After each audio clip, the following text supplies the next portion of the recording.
Hello guys, അപ്പോൾ ഇത് നമ്മുടെ ഫസ്റ്റ് ലോങ് വീഡിയോ ആണ്. വിഷയല്ലേ, ഒരു വ്ളോഗൊക്കെ എടുക്കണ്ടേ? നമ്മൾ യൂട്യൂബ് തുടങ്ങിയിട്ടുള്ള ആദ്യത്തെ വിഷയമായതുകൊണ്ട് എന്തായാലും വ്ളോഗ് എടുക്കണം. അപ്പോൾ വ്ളോഗ് കാണാം. സന്ധ്യ ആയപ്പോഴത്തേക്ക് ഞങ്ങൾ കമ്പിത്തിരി കത്തിക്കാൻ ഇറങ്ങി. ഞങ്ങളിങ്ങനെ എപ്പോഴും കമ്പിത്തിരി ഒന്നും കത്തിക്കാറില്ല, പക്ഷെ ഇപ്രാവശ്യം മേടിച്ചു. ഞങ്ങൾ കുറച്ച് കമ്പിത്തിരി എടുത്ത് കത്തിച്ചോളൂ, ബാക്കി അച്ഛൻ വന്നിട്ട് കത്തിക്കാമെന്ന് വിചാരിച്ചു. കാരണം ഞങ്ങൾക്കും അച്ഛനും ഒക്കെ ഭയങ്കര പേടിയാണ് ഈ സാധനം, പക്ഷെ എന്നാലും ഭയങ്കര ഇഷ്ടമാണ്. അപ്പം അച്ഛൻ വരുമ്പോഴേ ഇങ്ങനത്തെ വലിയ സാധനങ്ങളൊക്കെ കത്തിക്കുള്ളൂ. ഞങ്ങളും അമ്മയും കമ്പിത്തിരി മാത്രം എടുത്ത് കത്തിച്ചു കുറച്ച്. ഞങ്ങളിവിടെ അടുപ്പിച്ചടുപ്പിച്ച് വീടായതുകൊണ്ട് പുറത്തിറങ്ങി ഇങ്ങനെ അധികം കത്തിക്കാൻ പറ്റില്ല. നമ്മുടെ മുറ്റത്ത് നിന്ന് കത്തിക്കാം, റോട്ടിലോട്ട് അധികം ഇറങ്ങി കത്തിക്കാൻ പറ്റില്ല, വണ്ടിയും കാര്യങ്ങളൊക്കെ വന്നുകൊണ്ട്. പിന്നെ നമ്മൾ കുറച്ച് കമ്പിത്തിരിയൊക്കെ അകത്തുനിന്ന് കത്തിച്ചിട്ട് നേരെ അടുക്കളയിലോട്ട് പോയി സാധനങ്ങളൊക്കെ ഉണ്ടാക്കാനുണ്ടായിരുന്നു. അപ്പം അമ്മ ഇവിടെ പണിയിലാണ്. നമ്മൾ ബീഫ് കറി ഉണ്ടാക്കുകയാണ്. ഇത് കഴിഞ്ഞിട്ടാണ് നമുക്ക് ബിരിയാണി ഉണ്ടാക്കാൻ. നമുക്കൊന്ന് കടയിൽ പോകണം. ഇവിടെ എല്ലായിടത്തും പടക്കം പോകുന്ന സൗണ്ട്. ഞങ്ങൾ കടയിൽ പോയി വന്നപ്പോഴത്തേനും അമ്മ കറി ഉണ്ടാക്കി കഴിഞ്ഞിട്ടുണ്ടായിരുന്നു. ഇങ്ങനത്തെ കറിയൊക്കെ ഉണ്ടാക്കുമ്പോൾ അതിൻ്റെ ടേസ്റ്റ് നോക്കുന്ന ചുമതല എനിക്കും അമ്മൂനാണ്. പിന്നെ ഞങ്ങൾ വന്നപ്പോൾ തന്നെ ടേസ്റ്റൊക്കെ നോക്കി, നല്ലതായിരുന്നു. നമ്മൾ കൃഷ്ണന് മാല കെട്ടുന്നുണ്ട്. നമ്മളിവിടെ നിന്ന് തന്നെ ചെത്തിയും തുളസിയൊക്കെ പറിച്ചിട്ടുണ്ട്. അപ്പം മാല കെട്ടാൻ പോകാം. മാല കെട്ടാം. ഇത് കെട്ടി വെക്കുകയാണെങ്കിൽ നമുക്ക് കണി വെക്കുമ്പോഴത്തേനും എല്ലാം സെറ്റാകും. നമ്മൾ മാല പിന്നെ കെട്ടാമെന്ന് വിചാരിച്ചു. കാരണം നമ്മൾ രാത്രി ബിരിയാണി ഉണ്ടാക്കി. അമ്മു എന്ന് ബിരിയാണി ഉണ്ടാക്കാമെന്ന് പറഞ്ഞു. അപ്പം അമ്മു ഉണ്ടാക്കാൻ പോവുകയാണ്. അത് കഴിഞ്ഞിട്ട് വേണം മാല കെട്ടാൻ.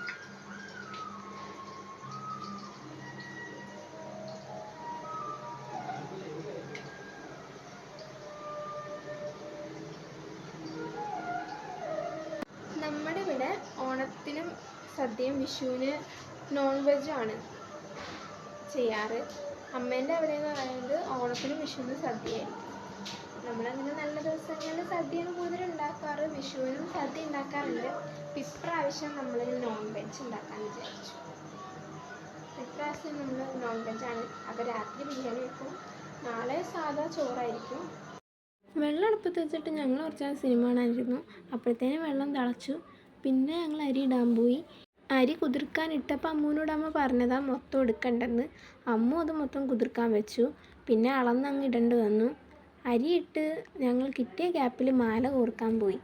ഇങ്ങനെ കിട്ടുന്ന ഗ്യാപ്പിൽ മാല കോർക്കുകയാണെങ്കിൽ നമുക്ക് ആ സമയമാകുമ്പോഴത്തേനും പെട്ടെന്ന് കെട്ടി കഴിയുമല്ലോ. ബിരിയാണിയൊക്കെ ഉണ്ടാക്കിയിട്ട് ഞങ്ങൾ നേരെ പൊക്കത്തോട്ട് പോയി. അച്ഛൻ അപ്പോഴത്തേനും വന്നിട്ടുണ്ടായിരുന്നു. അപ്പോൾ പിന്നെ ഞങ്ങൾ ബാക്കിയുണ്ടായ പടക്കമൊക്കെ പൊട്ടിക്കാമെന്ന് വിചാരിച്ചു. ടോർച്ചും മേശാപ്പുത്തിരിയും കമ്പിത്തിരിയും മേടിച്ചുള്ളൂ. ഞാൻ ആദ്യമായിട്ടാണ് ടോർച്ച് കത്തിക്കുന്നത്. പിന്നെ ആദ്യം കത്തിച്ചപ്പോൾ പേടിയുണ്ടായിരുന്നു, എന്നാലും ഞങ്ങൾ കത്തിച്ചു. പിന്നെ ഞങ്ങളൊരു വലിയ കമ്പിത്തിരി മേടിച്ചിട്ടുണ്ടായിരുന്നു. ആ കമ്പിത്തിരി കണ്ടപ്പോൾ സാധാ കമ്പിത്തിരി പോലെ ആയിരിക്കുമെന്ന് വിചാരിച്ചത്, പക്ഷെ അതിങ്ങനെ പൊട്ടുന്ന ഒരു സൗണ്ടുള്ള കമ്പിത്തിരിയായിരുന്നു. ഞങ്ങളത് അച്ഛൻ കത്തിക്കുന്നുണ്ടപ്പോൾ തന്നെ വേണ്ടാന്ന് പറഞ്ഞു. പിന്നെ അമ്മ പറഞ്ഞു അത് പൊട്ടിയുന്നുണ്ട്, ആ ഒരു സൗണ്ട് ഉണ്ടെങ്കിലും കയ്യിൽ തെറിക്കില്ലെന്ന് പറഞ്ഞു. പിന്നെ ഞാനും അമ്മും കൂടി മേടിച്ച് അങ്ങോട്ട് കത്തിച്ചു. അമ്മൂന് നല്ല പേടിയാണ്, ഞാൻ ആണ് പിന്നെ പിടിച്ച് കത്തിപ്പിച്ചത്. ഞാൻ പിന്നെ കത്തിച്ചു, കുഴപ്പമൊന്നും ഉണ്ടായിരുന്നില്ല.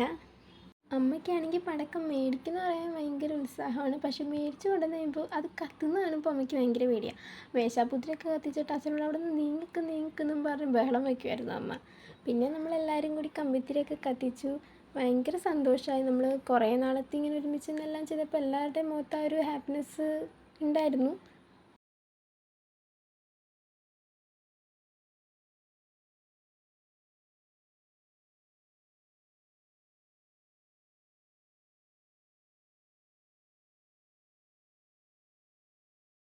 ആ പൊട്ടുന്ന കമ്പിത്തിരി ഞാനും അമ്മും കൂടി എന്നാണ് കത്തിച്ചത്. അമ്മൂനാണ് ആദ്യം കൊടുത്തത്, പക്ഷെ അമ്മൂന് പേടിയായതുകൊണ്ട് പിന്നെ ഞാനും കൂടി പിടിച്ചു. എന്നിട്ടും കിടന്ന് ബഹളം വയ്ക്കുമായിരുന്നു. ഞങ്ങൾ എല്ലാ കമ്പിത്തിരിയും പടക്കമൊന്നും കത്തിച്ചില്ല. കണി കണ്ടു കഴിഞ്ഞിട്ട് കുറച്ച് കത്തിക്കാമെന്ന് പറഞ്ഞ് മാറ്റി വെച്ചു. പിന്നെ പടക്കം മേടിച്ചില്ല. ടോട്ടോ ഇഗ്ലു ഉള്ള കാരണം അവന്മാർ പേടിക്കുന്നു പറഞ്ഞ അച്ഛൻ പടക്കം മേടിച്ചില്ല. കമ്പിത്തിരി മേശാപ്പൂത്തിരി മാത്രം മേടിച്ചുള്ളൂ. പിന്നെ താഴ്ച നോക്കിയപ്പോൾ അത് ദിവൻ ഇരിപ്പുണ്ടായിരുന്നു. പക്രു എന്നവൻ്റെ പേര്. ഇവിടെ വരാറുള്ളൊരു പട്ടിയാണ്, വർഷാപ്പിലെയാണ്.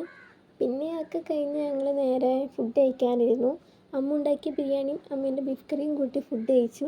നല്ല ബിരിയാണി ആയിരുന്നു, ഇച്ചിരി ഉപ്പ് കുറഞ്ഞേ, അല്ലാണ്ട് അടിപൊളിയായിരുന്നു.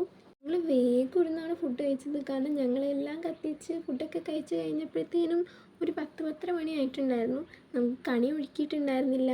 നമുക്ക് 12 മണിക്കുമ്പോൾ എന്തായാലും കണി ഒരുക്കണ്ടേ. പിന്നെ ഫുഡൊക്കെ കഴിച്ച് വേഗം കണി ഒരുക്കാനങ്ങ് ഇരുന്നു. റൂമിൻ്റെ അടുക്കളേൻ്റെ ഒരു സെൻറ്ററിലൊരു പോസ്റ്റ് ഉണ്ട്, അവിടെ കണി വെക്കാനാണ് ഞങ്ങളുടെ പ്ലാൻ. അപ്പോൾ അവിടെ എല്ലാം വിരിച്ച് സെറ്റാക്കിക്കൊണ്ടിരിക്കുമായിരുന്നു. ഇപ്രാവശ്യമാണെങ്കിൽ വിഷുവിൻ്റെ സമയത്ത് നല്ലോണം കണിക്കൊന്നുണ്ടായിരുന്നു.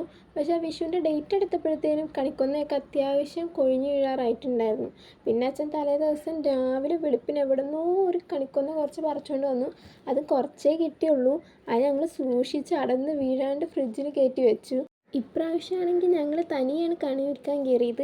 അച്ഛനോടും അമ്മയോടും ഞങ്ങൾ ഒരുക്കാമെന്ന് പറഞ്ഞ് ഞങ്ങൾ വലിയ കാര്യത്തിന് കയറി. പക്ഷേ ഇതൊക്കെ എന്താ ചെയ്യേണ്ടതെന്ന് ഞങ്ങൾക്ക് അറിയില്ലായിരുന്നു. പിന്നെ ഞങ്ങളൊരു പലക വെച്ചു, അതിൻ്റെ മീതെ ഒരു ടർക്കി വിരിച്ചിട്ട് കൃഷ്ണനെ വെക്കാമെന്ന് വിചാരിച്ചു. പിന്നെ ഞങ്ങൾ ഉരുളി എടുത്തിട്ട് അതിനകത്ത് ഫ്രൂട്ട്സൊക്കെ നിരത്തി വെച്ചിട്ടും എത്ര ചെയ്തിട്ടത് കറക്റ്റ് ആവുന്നില്ല. അമ്മ അങ്ങനെ ചെയ്യും ഇങ്ങനെ ചെയ്യുന്നൊക്കെ പറഞ്ഞു. അവസാനം ഞങ്ങൾ യൂട്യൂബിൽ അങ്ങ് അടിച്ചു നോക്കി കണി എങ്ങനെ സെറ്റാക്കി വയ്ക്കാമെന്ന്. അപ്പോൾ പിന്നെ ഒരു ചേച്ചി ഒരുക്കി വയ്ക്കുന്നത് കണ്ട് അതേപോലെ വെച്ചപ്പോൾ നല്ല അടിപൊളിയായി കിട്ടി. ഞങ്ങളാണെങ്കിൽ ചെറിയൊരു കൺഫ്യൂഷനിലായിരുന്നു, ഇവിടെ വെക്കണോ അല്ലെങ്കിൽ ഹാളിൽ തന്നെ സോഫേൻ്റെ തൊട്ട് ഫ്രണ്ടിൽ വെക്കണമെന്ന്. അപ്പോൾ ഇങ്ങനെ കുറേ ആലോചിച്ച് ഇവിടെ കൃഷ്ണനെയും വെച്ച് ഒക്കെ സെറ്റ് ചെയ്ത് കഴിഞ്ഞപ്പോൾ അമ്മ പറഞ്ഞു അന്നൊരു കാര്യം ചെയ്യാം, നമുക്ക് അങ്ങോട്ടേക്ക് തന്നെ മാറ്റി വയ്ക്കാമെന്ന് പറഞ്ഞ് 3ാമത്തെ പ്രാവശ്യമാണ് കണി ഒരുക്കാൻ പോയത്. പിന്നെ ഞങ്ങൾ നേരെ സോഫേൻ്റെ നേരെ ഉള്ള ഒരു പോർഷനിലോട്ട് കൃഷ്ണനാക്കിയിട്ട് ടർക്കിയും വിരിച്ചു. അത് കഴിഞ്ഞിട്ട് അതിന് മീതൊരു വെള്ളമുണ്ടും വിരിച്ചു. അപ്പോൾ ഒരു നല്ല ഭംഗിയുണ്ടായിരുന്നു കാണാൻ. പിന്നെ നമ്മൾ ഉരുളി വെച്ചു, അതിനകത്തോട്ട് അവർ പറഞ്ഞ പോലെ തന്നെ വെള്ളരിക്ക, തേങ്ങ, മാങ്ങ ആ കറക്റ്റ് ഓർഡറിൽ ഇങ്ങനെ വെച്ച് കഴിഞ്ഞപ്പോൾ ഒക്കെ സെറ്റായി. കണിക്കൊന്ന ഉണ്ടായിരുന്നത് നമ്മൾ കുറച്ചൊക്കെ എടുത്ത് ഡബിൾ സൈഡ് ടേപ്പിൽ ഒട്ടിച്ചിട്ട് ഭിത്തിയുമ്പോൾ തന്നെ സ്റ്റിക്ക് ചെയ്ത് വെക്കുക ചെയ്തത്. നല്ല രസമുണ്ടായിരുന്നു കാണാൻ. പിന്നെ നമ്മൾ അമ്മേൻ്റെ ഒരു സെറ്റ് മുണ്ടും എന്തോ എടുത്ത് വെച്ചു. പിന്നെ നമ്മുടെ അപ്പൂപ്പൻ പണി തന്നൊരു കുഞ്ഞാന ഉണ്ടായിരുന്നു, അതിനെ സൈഡിൽ വെച്ചു. അങ്ങനെ കണിയൊക്കെ സെറ്റായി. നമ്മൾ കണി കണ്ടു, അതിൻ്റെ വീഡിയോ എടുക്കാൻ പറ്റിയില്ല. ടോട്ടോനെ ഇഗ്ലുവിനെയും കാണിക്കണം, ഗിങ്ങിണീനെയും കാണിക്കണം. ഇഗ്ലൂവിനെ ഞങ്ങൾ റൂമിലാക്കിയിട്ടുണ്ടായിരുന്നു. പക്ഷേ ടോട്ടോ ബെർത്തിൻ്റെ ഒക്കത്ത് കയറി കിടന്ന കാരണം അവനെ റൂമിലാക്കാൻ പറ്റിയില്ല. കഥ വന്നപ്പോൾ തന്നെ ഇഗ്ലു കണ്ണും ചിമ്മിക്കൊണ്ട് വരുന്നുണ്ടായിരുന്നു. വേഗം തന്നെ അവനെ എടുത്തുകൊണ്ട് വന്ന് കണി കാണിച്ചു. ഇവനെ കണി കാണിക്കുന്ന വീഡിയോ മാത്രമേ എടുക്കാൻ പറ്റുള്ളൂ. ടോട്ടോ എഴുന്നേറ്റത് പൊക്കത്ത് പോയി ഞങ്ങൾ മേശാപ്പൂത്തിരി എത്തിക്കുന്ന സൗണ്ട് കേട്ടാണ്. അത് കഴിഞ്ഞിട്ടാണ് ടോട്ടോനെ കണി കാണിച്ചത്. പിന്നെ കിങ്ങിണീനെ ഞങ്ങൾ നേരം വെളുത്ത് കുറേ കഴിഞ്ഞിട്ടാണ് ഇറക്കിയത്. അവനെ പുറത്ത് കെട്ടിയിടണമല്ലോ, അതുകൊണ്ട് നേരം വെളുത്തിട്ട് ഇറക്കി കണി കാണിച്ചിട്ട് കെട്ടിയിടാമെന്ന് വിചാരിച്ചു. അങ്ങനെ ഇഗ്ലു കണി കണ്ടു. പിന്നെ ഞങ്ങൾ നേരെ പടക്കം പൊട്ടിക്കാൻ പോയി. ഉണ്ടായിരുന്ന കുറച്ച് കമ്പിത്തിരിയും പിന്നെ ഒരു മേശാപ്പൂത്തിരിയും ഞങ്ങൾ കത്തിച്ചു. ആ മേശാപ്പൂത്തിരീൻ്റെ സൗണ്ട് ആയിട്ടാണ് ടോട്ടോ ചാടി ഇരുന്നേറ്റ്.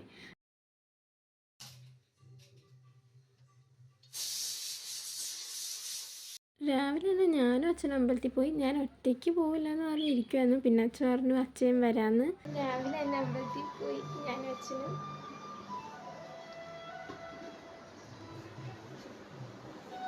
വിഷുക്കഞ്ഞി കിട്ടി അമ്പലത്തിൽ. വിഷുക്കഞ്ഞി കൈകിട്ടാൻ കിട്ടി. അമ്മ വന്നില്ല.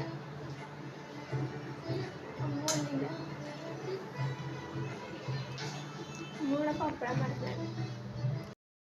വിഷുവിൻ്റെ അന്ന് ഞങ്ങൾ രാവിലെ എപ്പോഴും വിഷുക്കഞ്ഞി പിന്നെ ഗോതമ്പുട്ടും കടലക്കറിയാണ് ഉണ്ടാക്കാറ്.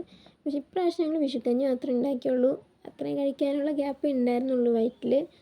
വിഷുക്കഞ്ഞി പപ്പടം വറുത്തും ഉണ്ടായിരുന്നു. അതും കൂട്ടി രാവിലെ ബ്രേക്ക്ഫാസ്റ്റ് കഴിച്ചു.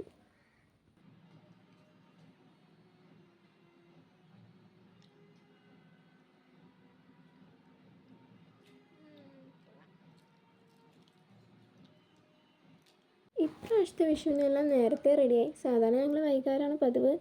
ഉച്ചയ്ക്ക് ഫുഡ് കഴിക്കാൻ നമുക്ക് ചിക്കൻ വറുത്ത ഉണ്ടായിരുന്നു. പിന്നെ മീൻ മേടിച്ചിട്ടുണ്ടായിരുന്നു രാവിലെ, മീൻ കറിയും വെച്ചു.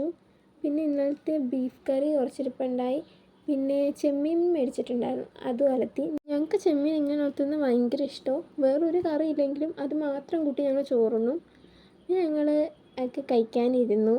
ഫുഡ് കഴിക്കാനിരിക്കുമ്പോൾ എന്തെങ്കിലും ഒന്ന് കണ്ടില്ലെങ്കിൽ അങ്ങോട്ട് മര്യാദയ്ക്ക് ഇറങ്ങില്ല. പിന്നെ ഞങ്ങൾ ടി വിയിൽ കിഷ്കിന്ധാകാന്ഡം വെച്ചു. ഞങ്ങളത് കണ്ടിട്ടുണ്ടായിരുന്നില്ല. നല്ല സിനിമയായിരുന്നു, ഞങ്ങൾക്ക് ഭയങ്കര ഇഷ്ടമായി. ഞങ്ങളുടെ അമ്മ ഉണ്ടാക്കിയത് പുകഴ്ത്തി പറയുകയല്ല, എല്ലാം നല്ല അടിപൊളി കറിയായിരുന്നു. അപ്പോൾ നമ്മൾ ഫുഡൊക്കെ കഴിച്ച് കഴിഞ്ഞു. ഇനി ഒന്ന് കുറച്ച് നേരം കിടക്കണം. കാരണം വിഷു ആയതുകൊണ്ട് 2-3 ദിവസമായി ഒതുക്കലും പറക്കലായിട്ട് റെസ്റ്റ് അങ്ങനെ ഉണ്ടായിരുന്നില്ല. അപ്പോൾ ഇത്രേ ഉള്ളൂ നമ്മുടെ വിഷു വ്ലോഗ്. എല്ലാവർക്കും ഹൃദയം നിറഞ്ഞ വിശ്വാശംസകൾ.